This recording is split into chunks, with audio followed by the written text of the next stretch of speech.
네. 한 주간 주님 안에서 승리하신 줄 믿습니다. 네. 예수 승리, 나의 승리. 그것은 믿음을 가진 사람만이 누릴 수 있는 고백입니다. 실제적인 내 삶 속에서 내가 원하는 승리가 있든 없든 관계가 없는 것입니다. 주님이 승리하신 것을 내 삶 속에 역사하시는 주님으로 와 계신 주님이 살아계신 한 현상적으로 나타나는 어떤 면에서는 패배와 같이 보이는 부분도 있지만 그 패배는 패배가 아니라 승리를 위한 하나님이 합력해서 서누르시는 하나님의 다스림으로 보여지는 것입니다. 눈이 바뀌면 그렇게 보는 것입니다. 그 눈을 가진 여러분 되심을 믿습니다. 예. 그래서 우리가 신자입니다. 신자. 무슨 자요? 네, 신자.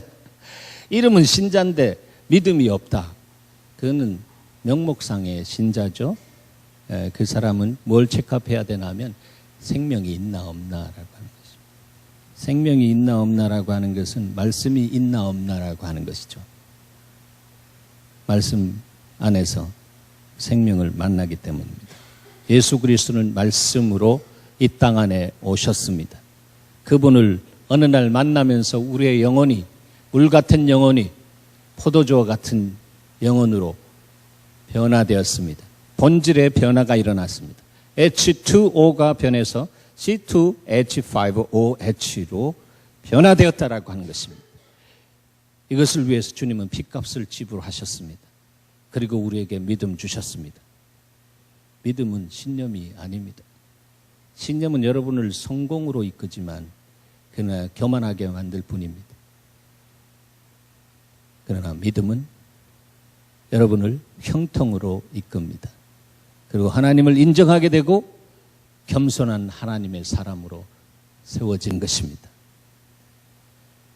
성공에 죽고 형통에 사는 여러분 되기를 축원합니다. 네, 그런 사람이 하나님의 영광을 위해서 가는 하나님께서 찾으시는 예배자요, 용장이요, 제자요, 신자다 기억하시길 바랍니다. 오늘 본문 말씀을 중심해서 오순절의 의미를 알고 성령에 사로잡혀라 입니다. 지지난주가 우리 성령이 임하신 오순절 주간 주일이었고, 지난주는 우리가 주님이 아름답게 창조하신 야훼에서 소풍 예배를 드렸습니다. 그럴 때 주님께서 사람이 가장 아름답다라고 다시 한번 깨우쳐 주셨습니다. 옆에 분에게 당신이 가장 아름답습니다. 자연보다 아름답습니다라고 그렇게 고백해 주시기 바랍니다. 예, 그렇죠. 예, 하나님의 형상을 따라 지음받았는데 왜 인생이 어글리할 수가 있겠습니까? 특별히 그리스도 안에서 거듭난 인생의 삶을 사는 하나님이 핏값 주고 작업하셔서 십자가에서 다 이루신 그 사람에게 부르시는 하나님의 자녀가 된 그 사람, 너는 나의 자녀라 말할 때는 보석보다 더 존귀한 아름다운 하나님의 백성으로 세워진 것입니다. 그것을 볼 수 있는 눈이 있는 사람이 믿음의 사람이고, 그 사람 안에는 기쁨이 있습니다. 믿음의 주여 우리를 온전케 하시는 주님을 바라봄으로 그분의 온전한 눈이 이웃의 불온전한 부분을 봐도 소망으로 보면서 주님은 그것을 합력해서 서누르시면서 그 형제를 온전하게 세울 것이다라고 하는 믿음으로 바라보며 믿음으로 기도하고 믿음으로 섬기는 그런 사람으로 변화되는 것입니다. 그것이 하나님의 동역자는 그런 사람이 동역자입니다. 그런데 그 사람은 성령으로 충만한 사람입니다. 성령에 사로잡혀 사는 사람입니다. 여러분, 성령에 사로잡혀 사는 삶을 살기를 원하십니까? 어떤 사람은 그렇게 되면 뭐 이상한 그 고로운 일들도 많이 일어나고 그 누가 준 이야기인지 저는 그것을 사단이 주는 거짓말이라고 합니다. 이 땅은 편할 일이 없는 고생이 첩첩산중입니다. 그러나 이 고생이 첩첩산중과 같은 이런 세상 속에서 그리스도의 길을 가면 그리스도의 고난의 영광스러움 속에 들어가는 사람은 하나님께서 고생하지 않도록 대체해 주시는 은혜 속에서 고난받는 것이 유익이다라고 하는 그 의미를 알게 됩니다. 그리스도와 함께 고난받는 사람은 지혜로운 사람입니다.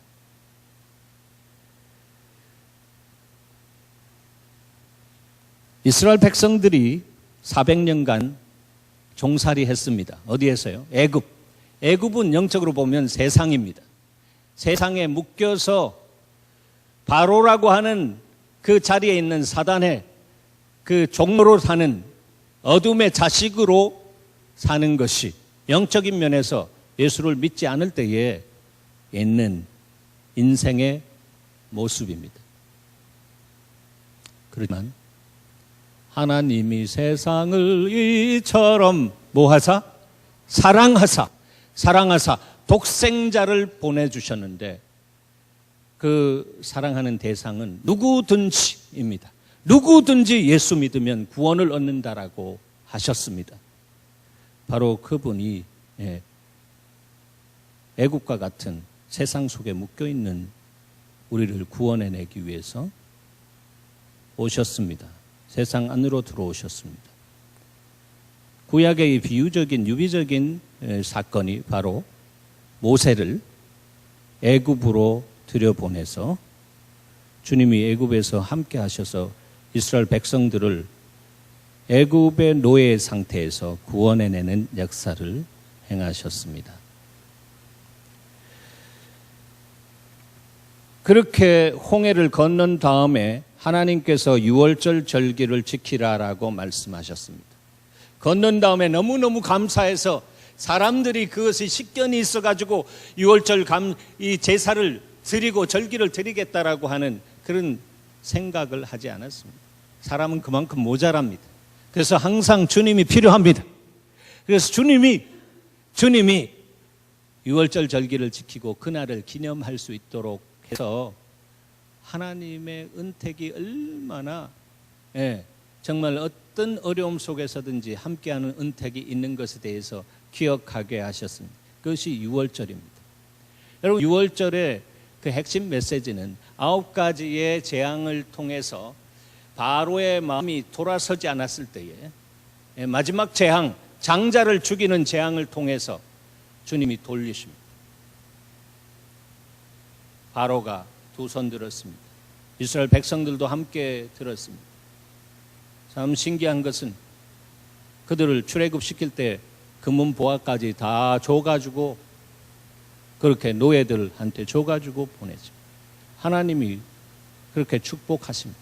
사람의 마음을 움직이시니까 그렇게 되어지는 것입니다. 여러분의 삶 속에 불통이 있으면 하나님이 오셔서 형통하게 하시면 그렇게 정말 고통을 줬던 사람도 마음에 풀어가시면서 하나님께서 그들을 통해서 하나님의 은택을 누릴 수 있도록 하시는 하나님인 것을 믿습니까? 하나님이 바로 그런 하나님이다라고 하는 것이에요.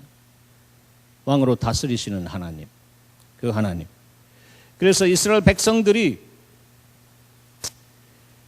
정말 마지막 장자의 죽음을 통해서 두 손 두 발 다 든 바로의 그 릴리즈하는 해방의 역사 속에서 출애굽했습니다.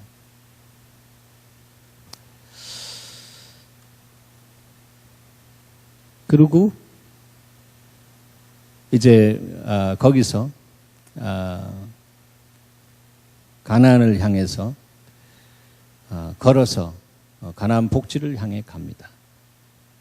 근데 바로 이 유월절은 양을 잡아서 문설주에 피를 바름으로 인해서 죽음의 영이 와서 피를 보고 넘어가리라 했습니다. 패스오버를 했습니다. 우리의 패스오버가 바로 예수 그리스도고 예수 그리스도의 보혈로 인해서 우리에게 사망의 저주가 차단되고 패스오버 되었습니다. 그것이 바로 예수 그리스도께서 십자가에 돌아가신 그날인데 바로 그날이 바로 유월절, 바로 성금요일이다라고 하는 것이죠. 그날 패스오버가 되었습니다. 우리는 이제 사망의 저주에서부터 자유했습니다. 하나님의 생명을 가진 자로서 이 땅 안에서 하나님의 말씀을 따라 살아갈 때에 그 생명을 정말 주님의 말씀을 따라 심으면, 그리스도와 함께 그 생명을 썩이지 않고 죽이면 우리도 예수 그리스도의 십자가를 지고 그 길을 따라가서 그리스도와 함께 연합해서 날마다 죽으면 그 사람에게 어떻게 해요? 리프로덕션 되어지는 역사가 있습니다. 밀알이 떨어져서 썩지 않고 죽으면 많은 열매를 맺느리라. 그것이 표본으로 바로 예수 그리스도께서 우리의 자리에서 썩지 않고 죽으시고 저주를 받아 죽으시고 그 다음에 3일 만에 부활하셔서 이 땅에 오신, 생명을 얻게 하고 더 풍성케 하러 오신 그 목적을 이루어 드린 것입니다. 가장 기본이 당신의 생명을 십자가에 심으셨던 것입니다. 그리고 주님께서 우리도 그런 십자가의 도를 알고 따라올 때에 너의 삶이 풍성한 삶으로 인도된다라고 말씀하셨습니다. 믿습니까? 그것이 복음의 길이다라고 하는 것이에요.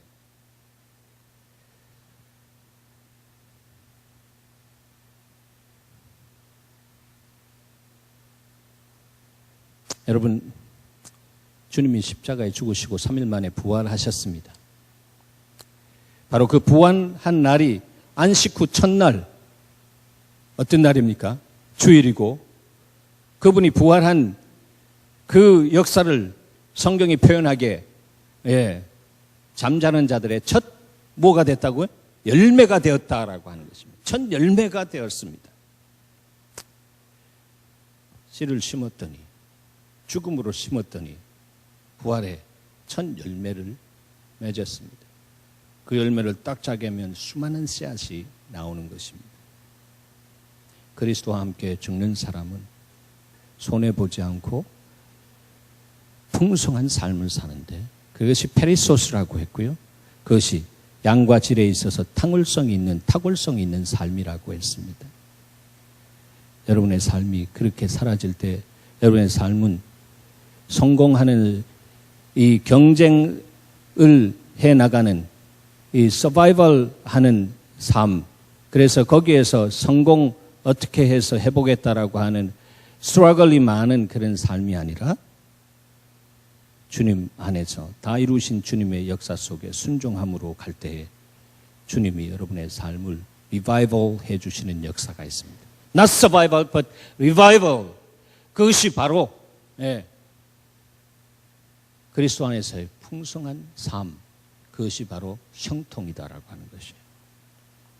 그래서 바로 그 형통의 역사를 위해서 주님이 우리에게 생명 주시고 또 풍성한 삶을 위해서 가셔서 내가 너에게 보혜사 성령을 보내주어서 너희가 힘들고 어렵고 그렇게 살기를 원하는 마음, 하나님의 말씀대로 살기를 원하는 마음은 있으되 마음은 원인데 그렇게 살 수 없는 너희들의 한계를 내가 돕기 위해서 힘과 능력과 성품으로 너에게 오겠다라고 말씀하시고 오신 그날이 바로 무슨 날입니까? 바로 오순절 날이란 말이죠. 자, 이스라엘 백성들이 유월절을 지나고 7주간 77절이 있는 그날이 바로 어디에 당도했나 면 하나님의 산, 어디예요? 시내산에 당도했습니다. 시내산. 그 시내산. 그래서 50일째 모세를 주님이 불러 올리셨습니다. 불러 올려서 뭘 주셨습니까? 십계명과 그 율법의 핵심이죠. 십계명과 그 다음에 토라, 하나님의 율법을 주셨습니다. 우리의 말로 하면 하나님의 말씀을 주셨다라고 하는 것입니다. 말씀을 주셨는데 그 말씀의 가장 핵심적인 부분을 돌 위에 새겨서 주셨습니다. 누가 새겼습니까? 천사가 새겼습니까? 아닙니다. 하나님이 직접 불로 새겼습니다. 보고 싶어요. 네. 불로 새겨가지고 모세에게 주셨습니다. 여러분, 바로 그 날이 50일째 되는 날이라고 했잖아요. 그것이 오순절이에요. 바로 오순절 성령께서 강림하셨을 때에 불의 혀같이 갈라지는 것이 일어나면서 급하고 강한 바람 속에서 여러분 성령님이 약속하신 대로 임재하셨습니다. 성령이 임재하니까 놀라운 일들이 일어납니다. 예. 사람이 이성과 합리성을 가지고 봤을 때에 다 받을 수 없는 일들이 일어나는 것입니다.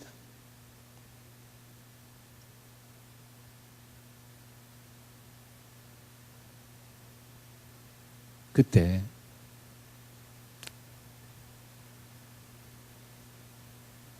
제자들 그 마음에 불이 임하니까 그들 안에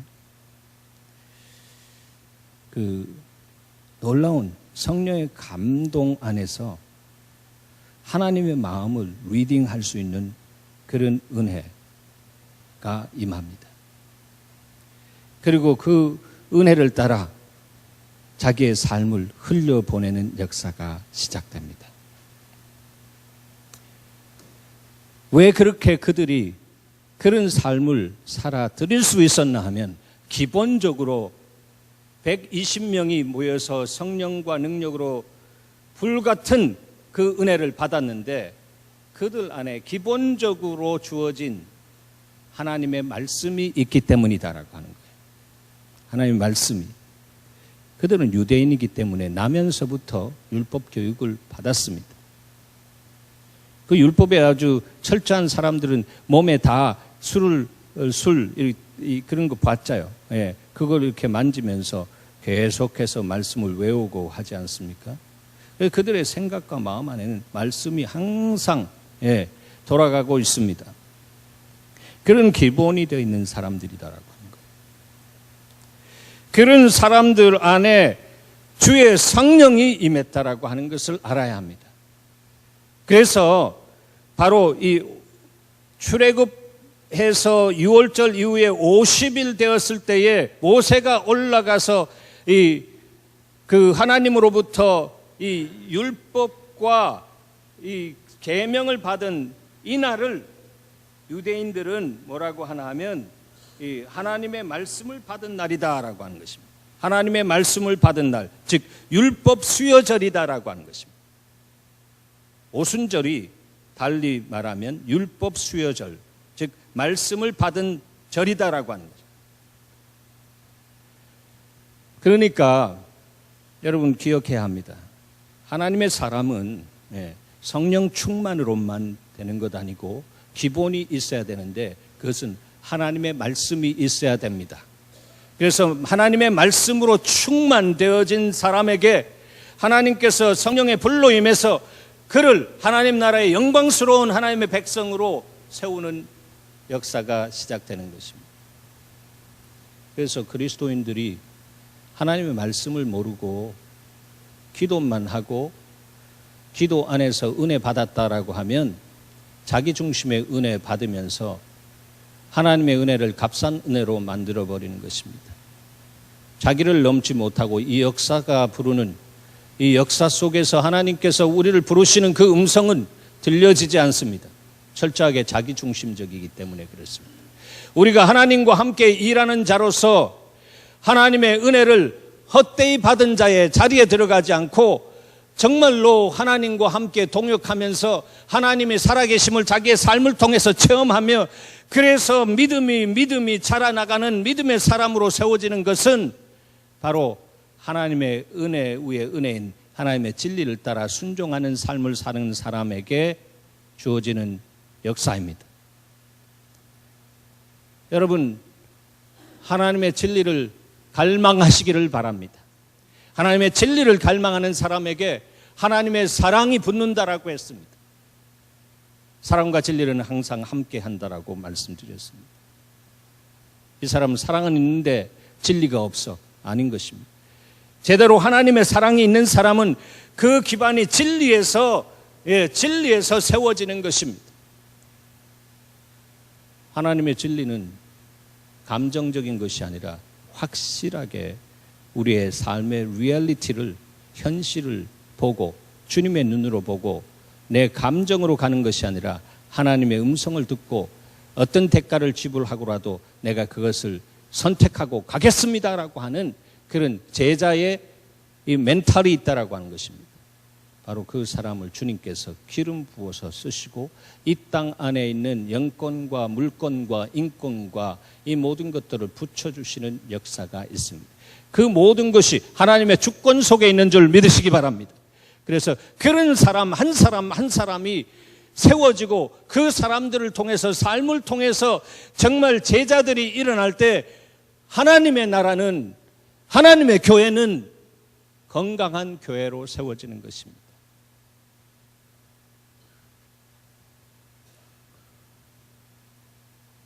여러분, 바로 그 사람이 되기를 원하는 소망이 오늘 이 시간에 여러분의 안에서 불붙기를 축복합니다. 네.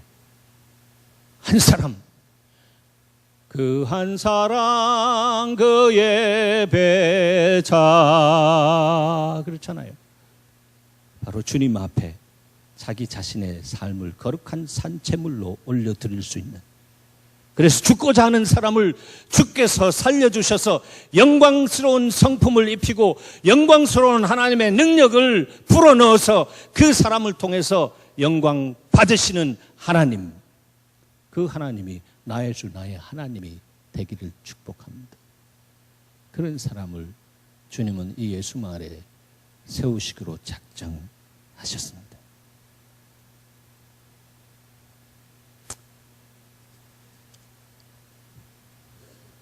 말씀이 있어야 성령의 역사가 오래 갑니다.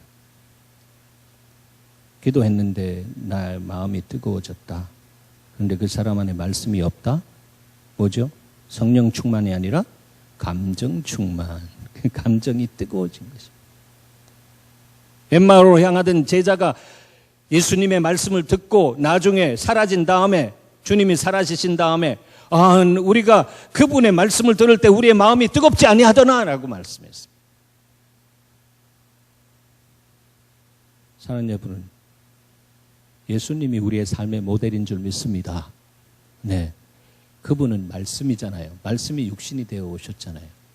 그리고 인생의 연약함을 채울하기 위해서 모든 시험은 받으셨으나, 그러나 죄가 없는 이유는 하나님께서, 여호와 하나님 아버지께서 나사렛 예수에게 성령과 능력을 기름 붓듯 물 붓듯 부어주셨다라고 하는 거예요.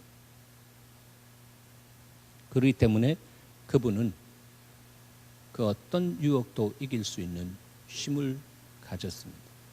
인성을 가지고 오셨기 때문에 그런 인생의 죄에 대한, 육신에 대한, 정욕에 대한 연약함을 다 간접으로 체험하시고 성령의 능력으로 그 공고함을 다 경험하면서도 죄는 짓지 않고 행동화하지 않고, 바로 주님은 그렇다, 인생이 이렇구나, 이래서 인생은 그냥 진토와 같은, 흙덩이와 같은 그런 존재이구나. 더 깊게 하나님이 인생을 understanding 하셨습니다. 그것으로 인해서 그분은 십자가를 가는데 더욱더 사랑을 가지고 가셨습니다. 그런데 육을 쓰고 있기 때문에 겟세마네 동산에서 그분은 정말 정직하게 표현합니다. 저 아름다운 기도라고 생각합니다. 아버지, 할 수만 있으면 이 잔을 내게서 옮겨 주시옵소서. 그러나 내 뜻대로 마옵시고 아버지의 뜻대로 하시옵소서. 그랬을 때 그때부터 주의 천사가 돕고 성령께서 더 강력하게 부어주셔서 그가 십자가에 가셔서 우리의 자리에서 죽음으로 승리해 주셨습니다. 할렐루야. 네. 그래서 그 십자가의 죽음의 역사는 성령께서 도우신 역사다 말이에요. 그리고 그분이 죽고 부활하신 역사도 바로 성령의 역사다라고 하는 것입니다. 바로 그분이 죽고 부활하는 그 모든 과정에 성령의 역사로 인해서 그렇게 승리하고 정말 일어나셨는데, 바로 그 동일한 성령을, 퀄리티에 있어서 동일한 성령을 바로 이 마지막 때의 모든 육체 가운데, 우리 가운데 부어주셔서 은혜 받은 하나님의 백성들 안에서 힘이 되게 하시고 성품이 되게 하셔서 그들을 변화시켜서 변질된 이 세상을 향해서 우리를 소금과 빛으로 들여보내서 우리를 통해서 이 세상을 개벽시킬 수 있는 하나님의 사람들로 쓰기를 원하십니다. 사랑하는 여러분, 그렇게 살다가 가기를 원하는 소원이 불같이 일어나는 오늘이 되기를 축복합니다. 네. 그 믿음의 눈으로 보면 세상 말로 손해보는 장사가 아닙니다. 그리스도 안에서 풍성한 그분의 형통의 은혜의 역사 속으로 주님이 우리를 인도하신다라고 하는 것이, 말씀 하나로 세상을 창조하신 그분의 말씀이 우리 안에 들어오고 그분의 성령이 우리 가운데 부어지면 뭐가 두렵겠습니까? 여러분, 왜 의심하고 왜 두려워하고 왜 힘들어합니까? 말씀이 없기 때문이에요. 말씀이 있어도 여러분 그것이 역사되지 않기 때문입니다. 왜 역사되지 않느냐? 말씀은 성령의 감동으로 기록되어 있는데, 성령의 감동으로 내 안에서 운동력을 가지고 움직여야 되는데 기도하지 않으니까, 성령이 오셔서 기름 붓지 못하시니까 말씀은 있는데 그 말씀이 다 그냥 자기 중심의 말씀으로 있는 것입니다. 세상에서 가장 위험한 사람이 어떤 사람이냐 하면, 말씀의 감동은 받았는데 성령 안에서 살아가지 않는 사람이 가장 무서운 사람입니다. 세상적으로 봐라. 그 사람은 어떨 때는 하나님도 못 말려요. 네. 자기가 하나님 자리에 올라가. 내가 이렇게 말씀을 경험했다, 체험했다라고 하는 것입니다. 이것이 옳다라고 하는 것입니다. 그래서 문제가 일어났을 때 말씀이 이렇더라. 말씀 가지고 싸우는 역사들이 일어납니다. 하나님의 말씀 안에 있는 그 흐르는 진리를 통해서 자기 자신을 자유케 하고 다른 사람을 자유케 할 수 있는 그리스도 안에서의 넉넉한 풍성함이 있는 인품, 하나님의 성품은 여러분 주님의 시각으로 모든 상황을 보고 하나님의 성품으로 그것을 판단하고 분별해서 하나님의 사랑 안에서 말할 수 있는 사람입니다. 바로 여러분들이. 네. 그 말이 나가면 사람들이요 거기에 그냥 승복합니다. 네. 여러분, 이 땅 안에서 사랑보다 강력한 능력이 없는 것을 믿습니까? 사랑보다 강력한 능력이 없습니다. 네. 사랑이 넘버원입니다. 그러므로 오늘 우리가 찬양도 했잖아요. 예. 누가 그리스도의 사랑에서 끊을 수 있겠느냐? 환난이나 적신이나 위험이나 칼이라 그리스도의 사랑에서 끊을 수 있는 능력이 없다라고 합니다. 바로 이 사랑 안에 붙들림 바 되면 여러분, 예수 그리스도의 십자가에 흐르는 그 사랑이 내 삶을 변화시키고 변절된 이 세상 안에서 소원과 빗된 사명을 감당할 수 있게 되는 것입니다. 오늘 본문에 보면 제자들이요, 성령으로 충만해지니까 각 나라의 방언을 합니다. 이것은 이례적인 것입니다. 이례적인 방언의 역사를 체험했습니다. 그래서 다른 나라에서 온 사람들도 자기 나라의 말로 방언하니까 이상했단 말이죠. 그런데 그들이 한 것은 다른 것이 아닙니다. 하나님의 큰 일 말했습니다. 그것이 무엇입니까? 바로 십자가에서 죽으시고 부활하신 그 역사, 예수는 그리스도다, 그분이 메시아다라고 하는 것에 대해서 전하는 그 메시지를 했는데, 그것이 바로 각 나라에서 온 방언으로 합니다. 아람어 말만 했던 이 사람들이 바로 다른 말을 한단 말이에요. 갈릴리 사람들은 교육을 잘 받지 못한 사람들인데 하나님께서 성령의 은사로 말미암아 그들에게 다른 방언을 하게 하는 것입니다.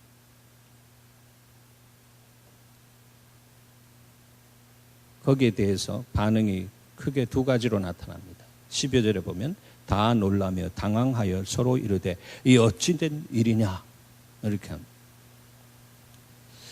여러분, 다 이해가 안 되고 다 받아들일 수 없어도 그것이 하나님으로부터 온 것이라고 그렇게 믿어지면 이 정도의 당황은 해도 괜찮습니다. 하나님이 하시는 일은요, 인간의 생각과 마음으로 다 담을 수 없는 것입니다. 그래서 D.L. 무디는 성령의 역사는 거룩한 무질서다라고 합니다. Divine Chaos, 거룩한 무질서가 나타난다라고 하는 것이죠. 그래서 내 이성으로, 내 생각으로 다 담을 수 없는 부분들이 보이기 시작합니다. 저 사람들이 미쳤나, 이렇게 되어지는 것이죠.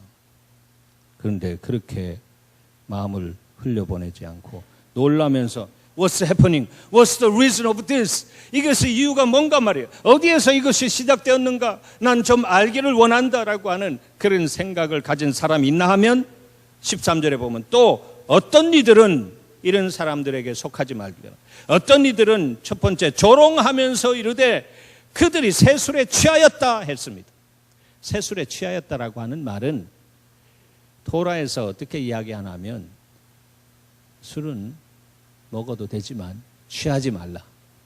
취하면 그것이 죄다라고 하는 것입니다. 여러분, 주님의 첫 번째 기적이 뭐죠? 물이 변해서 포도주 된 거 아니에요? 술. 그 향년에 포도주가 없다라고 하는 것은 집안 망신이란 말이에요. 친척 집에서.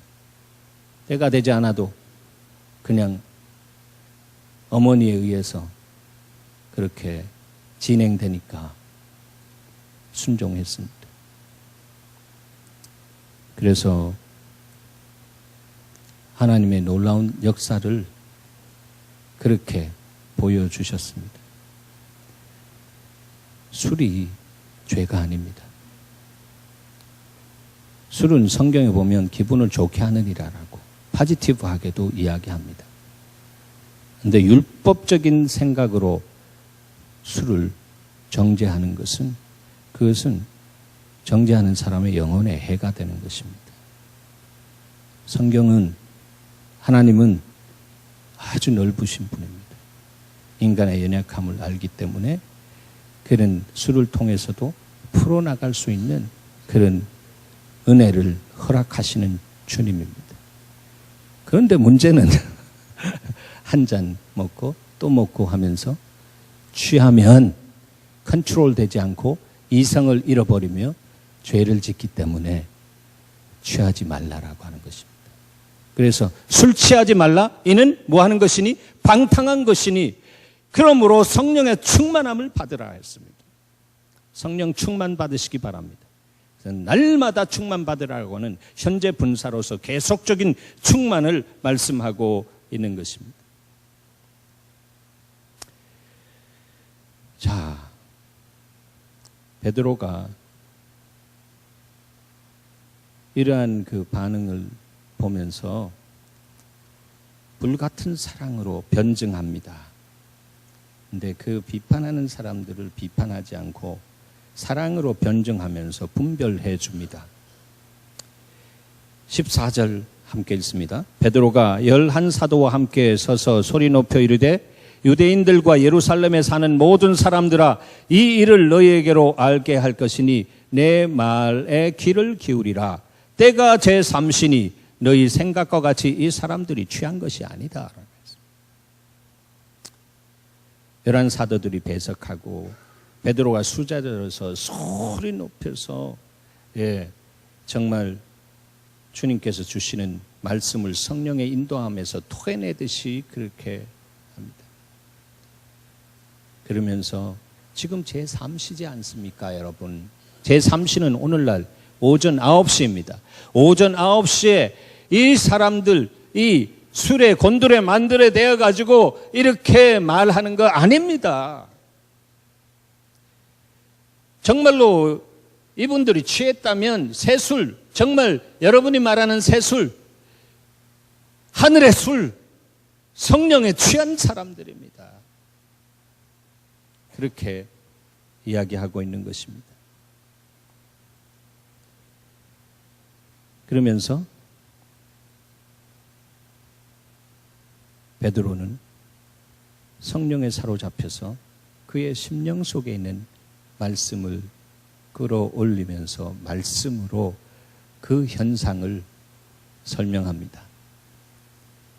말씀으로 그 현상을 설명합니다.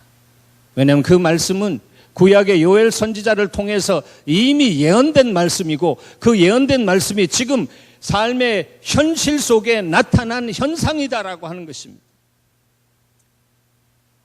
그러므로 이것은 하나님이 약속을 따라 신실하게 행하신 하나님의 역사다. 그렇게 말씀으로 밝혀주는 것입니다. 하나님의 말씀이 정말로 생명력이 있어서 우리의 영과 혼과 관절과 골수를 찔러 쪼개까지 하면서 벌거벗은 것처럼 환하게 드러나기 때문에 이 말씀을 어려서부터 정말 공부하고 외웠던 그런 사람들도 거기에 있습니다. 이때가 언제입니까?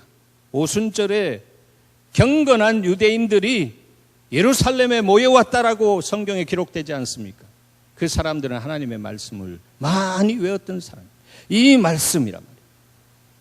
그 성령이 충만하니까 주님께서 말씀하셨던 것처럼 내가 너희에게 가르친 것을 성령이 오시면 친히 기억나게 하셔서 너희가 그 말을 하게 될 것이고 너희가 핍박 속에서 잡혀갔을 때 무엇을 말할지 모르고 당혹스러울 때 내가 너에게 무엇을 말할 거에 대해서도 내가 알려주리라라고 했습니다.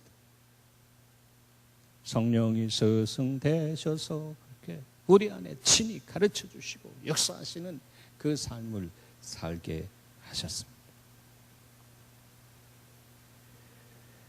그래서 말씀을 다 올려가지고 말하는데 그냥 그 말이 그냥 인포메이션, 종교적인 인포메이션이 아니고 정말 말씀이 살아서 운동력이 있어서 그 사람들 안에 팍 가서 요즘 말로 꽂혔단 말이죠. 팍 꽂혔습니다. 그 운동력으로 말이죠. 그들의 영과 혼과 관심을 찔러 쪼개까지 하면서 그 말씀이 정말로 이루어졌구나라고 하는 것을 보게 하시고 알게 하시는 그런 역사가 주님에 의해서 시작되었습니다. 그래서 하나님은 우리가 필요합니다. 성령을 부으시고 우리를 통해서 말씀을 선포하게 하시고 그 다음에 말씀을 들은 사람이 주님 앞으로 돌아오고 주의 뜻을 알고 순복할 수 있도록 하시는 것입니다. 그것이 바로 하나님의 일입니다. 여러분, 하나님의 일은 누가 하십니까? 내가 합니까? 아니죠. 하나님의 일은 하나님이 하시기 때문에 하나님의 일이라고 말하잖아요. 그렇죠? 하나님의 일은 하나님이 하십니다. 나는 그 하나님의 일 속에서 일이 될 수 있도록 순종하는 자로 부름을 받았습니다. 그것이 바로 축복의 통로다라고 하는 것입니다. 축복의 통로는 하나님의 말씀의 통로다라고 하는 것입니다. 그래서 그 말씀을 막 이 사랑하는 여러분 되시기를 바랍니다. 말씀을 사랑하고 말씀이 여러분 안에 들어와서 여러분의 가치관과 여러분의 모든 그 체질과 기질과 생각의 방식과 사고 체계와 가치를 이렇게 바꾸어 나갈 때 여러분을 통해서 성령이 그냥 추진력을 주셔서 그대로 나갈 수 있도록 하시는 은혜가 있습니다.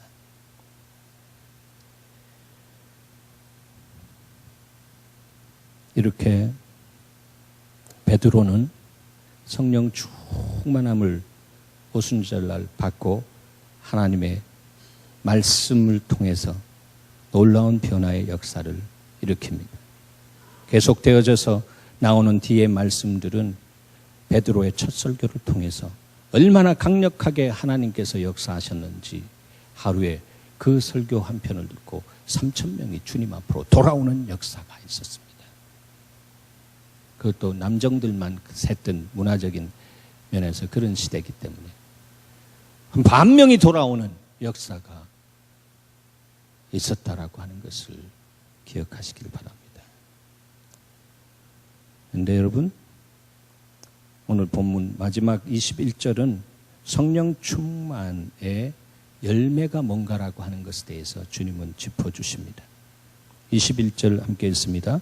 누구든지 주의 이름을 부르는 자는 구원을 받으리라. 예수 이름을 부르는 자는 구원을 얻으리로라. 아멘. 예수 이름을 부르면 구원 얻습니다. 구원 얻은 사람이 예수 이름의 권세를 성령과 말씀으로 충만해서 믿고 예수 그리스도의 이름을 선포하면 예수 그리스도의 이름의 역사가, 동일한 역사가 나타납니다. 너희가 믿고 너희가 순종하면 내가 한 것보다도 더 큰 것도 행하리라 말씀하셨습니다.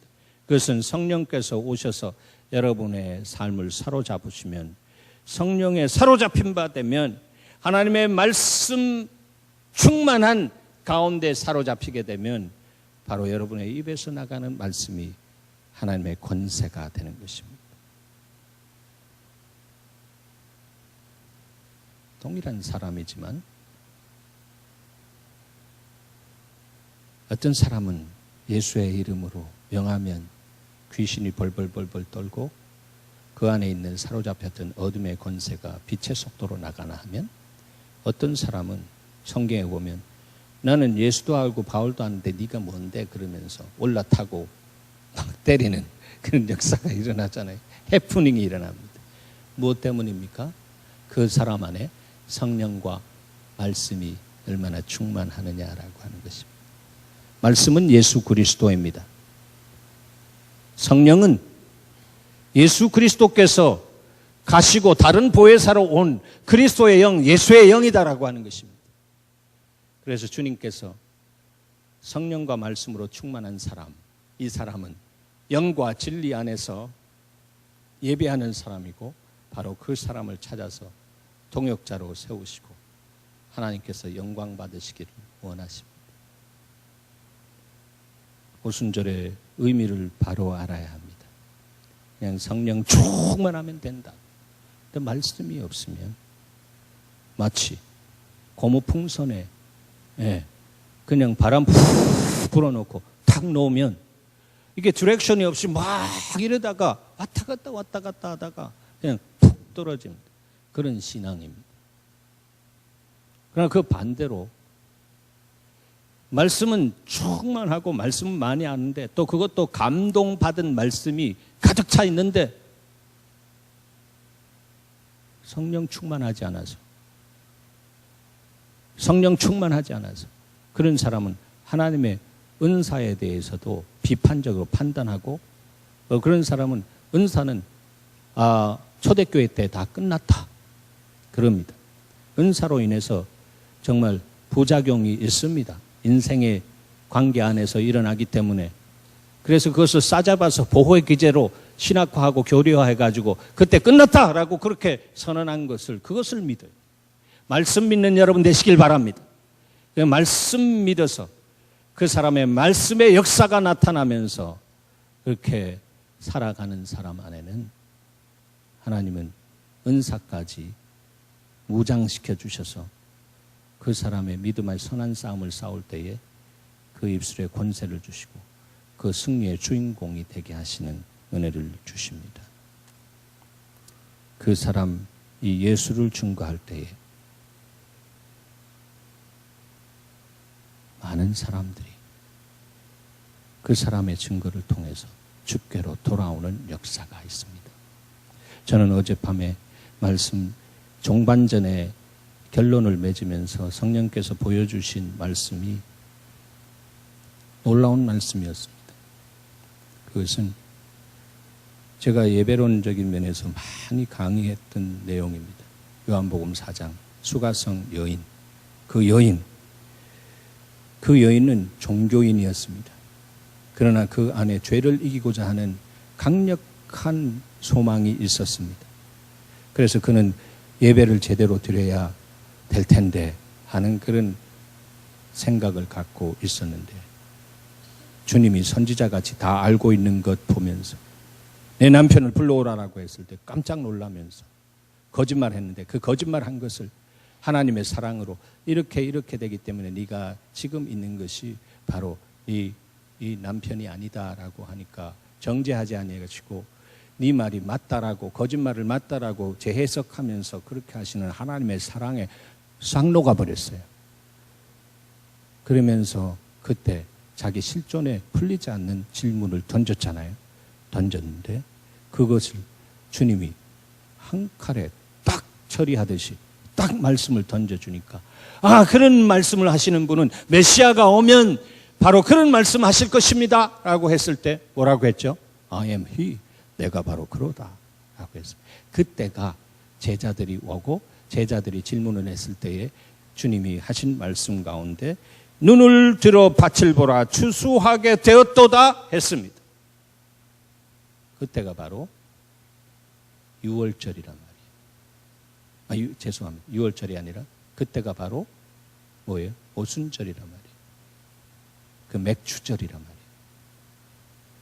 맥추절, 보리를 거둬들인. 여러분, 바로 오순절기에 주님이 정말로 영적으로 드라이된 사마리아, 그 누구도 땅을 밟기를 싫어하고 멀리서 그 사람들 보면 돌을 던지고 하는 상처받은 그 사람들, 주님은 그들을 하대하지 않고 오순절날 그 안에 들어가셔서 하나님의 사랑으로 그 여인을 기다리고 그 여인을 회복시켜서 회복을 넘어서는 축복의 통로로 변화시키니까 물동이를 내려놓고 가가지고 자기를 정말 정죄하고 자기에게 상처에 칼을 던졌던 사람들, 말로 비수를 던졌던 그 사람들에게 가가지고 Come and see, 와서 보라. 이분이 우리가 기다리는 바로 메시아가 아니냐라고 했습니다. 여러분, 메시지의 초점은 뭐냐 하면 성령에 사로잡혀 사는 사람, 하나님의 말씀에 근거해서 성령 충만한 사람 안에는 이렇게 자기의 변화에 대해서 감동하면서 이 변화를 혼자 갖고 있는 것이 너무 죄성스럽고 거룩한 죄스러움 의식 속에서 내가 가서 이 자유를 나누어야겠다. 이게 오순절의 역사 속에 일어난 것입니다. 여러분, 말씀 충만하시기 바랍니다. 성령 충만하시기 바랍니다. 그럴 때 내가 애쓰고 힘쓰지 않아도 내 삶의 현장 안에 그런 역사를 행하시는 하나님의 일이 성령 하나님에 의해서 하나님의 말씀이 내 안에서 나를 통해서 정말 말로 어떻게 도와줄 줄 알게 하시는 역사 속에 영원히 죽어 있는 영혼들이 살아나게 하시는 은혜가 있습니다. 그런 사람, 주님이 찾으시는 예배자입니다. 기도하겠습니다. 하나님.